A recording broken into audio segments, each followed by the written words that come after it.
Anong pangalan nito, kuya? Kagot. Daray. Kagot. Ayan o. English, raspberry. Ito yung kinakain. Kasi kinain na ni kuya, ikainin na rin natin. Wala ka. Nasa inunahan ko. Sundan mo lang. Good morning mga kadayo. Magandang umaga ng linggo po sa ating lahat. Nandito na naman kami ni kuya siyempre sa bundok. At may gagawin siya ngayon. Dahil marami ng namumulaklak sa kanyang mga halaman. At magpo-proning din siya. Ano yung proning? Yung pala yung magbabawas ka ng mga sanga ng halaman.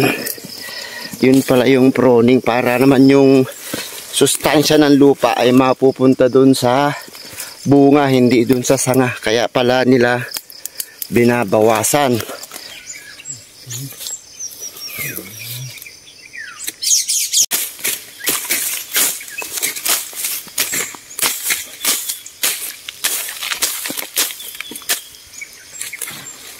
Ayan. Linisan yung mga tabi ng kakao. Ayan. Ganyan ang mag-proning. Natanggalan ng ibang sanga. Ayan ang mga kadayo. Nakita nyo may bulaklak na siya.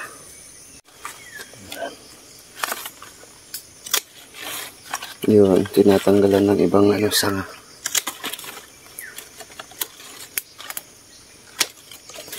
Ayan. Malinis na.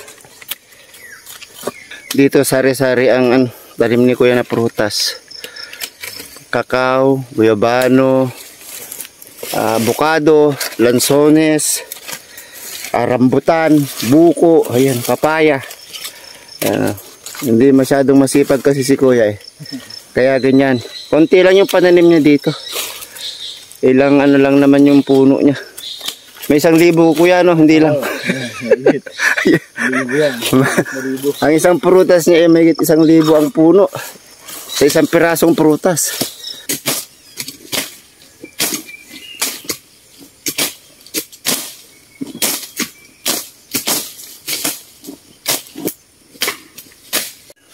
Ayan mo dito, itong sanga na to, traitan na ng bulaklak ito. Diyan pa man din ang mga bulaklak. Ayan, pag malago na masyado yung sanga at mga dahon ay kailangan tanggalin yung iba. Ito, meron na namang namumungang kakao. Lalagyan na naman natin ng tag. Ito, tanda lahat ni kuya yung mga kanyang halaman. Kung sino yung namumulaklak, kung pang ilan ng bunga, yung binubunga ng isang puno. Ito yung puno ng kakao. Kita nyo, kahit ganyan kaliliit, bunga na yan. Ayan, bunga na ng kakao. Yung bulaklak niya, ayan po, yung mga nasa sanga, yan po ang bulaklak ng kakao. Ayan. Ito, ayan, mga bulaklak pa lang yan. Pero pag ganito na po kalaki, sure ball na po yan, bunga na po yan, ganyan kalaki. Ayan,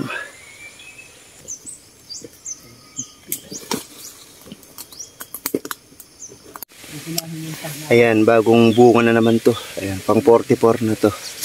Daming bulaklak, Pag mga ganyan kalalaki, okay na yan. Lalagyan natin ng tag. Pang 44 na to na na bagong namumungang kakao. Pang 47 na to. 47. Mga bagong bunga. Siyempre, panganong number na? 47 to kuya. Medyo nawaw kami ni kuya. Iinom daw kami ng ng sabaw ng buko. Dito tayo kukuha. Nakita din puno na ito. Ayan sa likuran ko. Ayun halos 5 piso na lang. Nasa ulap ka na. Doon na lang tayo kuya sa bahay uminom. Ayan, meron na naman tayong bagong bunga dito. Ayan. Kita niyo siya. Ayan. Ito ay 48. Number 48. Puting variety ito kuya. Puti yan, puti. Ayan pahinog na. Ayan pa. Dito sa portion na to, dito marami nang namumunga. Doon sa baba. Ayan o. Okay, baba tayo dito. Ayan, katulad nito, makikita nyo. Ayan, ang lalaki ano. Oh, ito yung puti na variety ng kakao. Ayan o. Ang lalaki, di ba? Ayan o. Ayun, yun naman ay pula, yung nandun. Kaya kita niya no, dito sa banda rito kasi mga nauna itong naitanim, kaya sila yung mga naunang namunga no. Ayan o. Number 50 na tayo no. Kinulang na yung ating panali sa dami.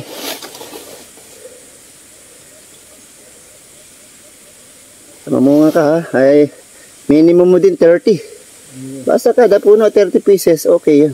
Nice. Dito na kami sa baba, kuya. Yan. Good.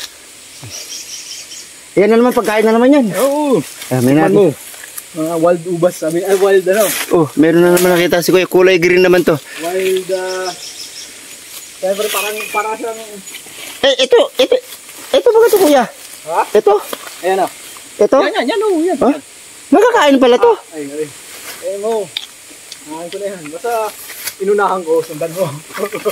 Parang pakwan ang lasa, no? Oh, pipino. Ay, wild pipino. Wild pipino. Ito pala yung sinasabi niya. Wild pipino. Kanina yung nandun, sa kabila kami ng bundok. Kulay pula naman. Berry yung kuya, no? Berry. Ito naman, wild pipino. Ayan, ang liliit, oh. Berry. May pantali ka dito pagka kailangan mo. Yan ba? Akit na kami. Nakaakat na kami ni kuya kasi nagpakita na yung araw. Medyo konting pagod lang. Exercise. Yeah. At least natutunan tayong mag-proning kung ano yung ibig sabihin ng proning para sa mga halaman. Ayan. Mahilig magkakawan dyan. Ay, magandang umaga mga kadayo. Sa susunod na araw babalik ulit tayo dito. At pag nag-inulan, marami tayong itatanim dito. Ingat!